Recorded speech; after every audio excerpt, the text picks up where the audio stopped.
bienvenue. Prendre la parole en public, c'est anxiogène. Ça fait partie du top 3 des peurs humaines, au-delà de la peur des serpents. Cette peur, elle va pouvoir prendre plusieurs masques. La peur d'avoir un trou de mémoire, la peur de bafouiller, la peur d'avoir dans l'auditoire quelqu'un de plus performant que soi, et plusieurs peurs, chacun et chacune en fonction de son histoire. L'être humain, c'est un animal intrinsèquement social. Et nous avons besoin, pour vivre, d'être reconnus, d'être appréciés et d'être respectés. Donc fondamentalement, cette peur que nous avons lorsque nous nous exposons à l'autre, c'est cette hypothèse que l'autre nous évalue comme quelqu'un qui ne peut pas être apprécié, ni respecté, ni reconnu. Lorsque nous avons peur, vous le savez très bien, qu'est-ce qui se passe? On démarre un dialogue interne extrêmement négatif dans notre cerveau. Je suis nul, je ne vais pas y arriver, je ne mérite pas d'être là, et toutes ces phrases pleines d'amour que nous nous portons. La problématique avec ce type de pensée, c'est que nous envoyons à notre cerveau la réalité, c'est-à-dire que lui ne fait pas la distinction entre ce que je pense et la réalité. Donc si je pense que je suis nul, je serai nul. Si j'ai peur d'avoir un trou de mémoire, j'aurai un trou de mémoire. Imaginez, il fait très chaud, fermez les yeux. Vous avez soif, vous êtes dans un endroit que vous trouvez très joli, et puis on vous apporte un citron extrêmement juteux que vous coupez en deux et vous pressez une des moitiés du citron dans votre bouche.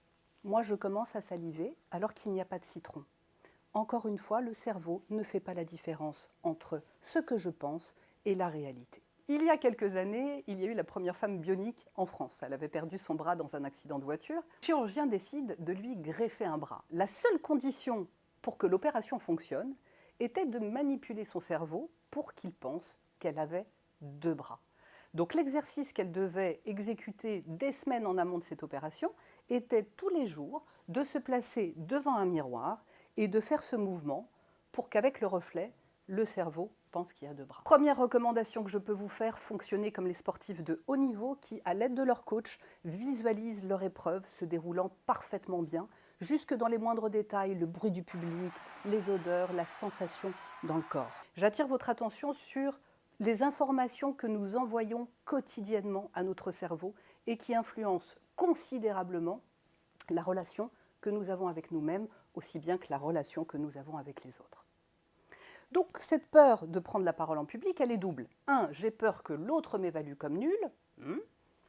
2, j'ai peur moi-même de m'évaluer comme nul.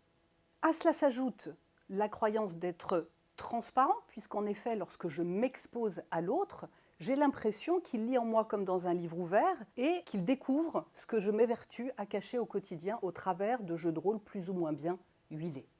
Ce qui alimente bien évidemment une estime de soi basse.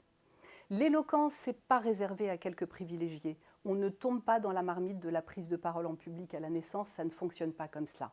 L'éventail des talents oratoires est extrêmement large. Il y a des centaines de façons de donner une conférence, de gérer la parole en réunion, de faire une présentation, de vendre à un client. Le tout, c'est de retrouver sa liberté d'orateur et d'oratrice. Tout le reste, c'est de la technique. Attention, trop de technique tue la technique. On le voit notamment avec les hommes politiques, avec des discours qui sont assez déshumanisés. Si vous souhaitez apprendre à bien parler devant un auditoire, à gérer votre stress, à respirer, à regarder, à placer votre corps, à travailler votre voix et à devenir vous-même quand vous vous exprimez, abonnez-vous pour être informé des prochaines vidéos. Amicalement vôtre.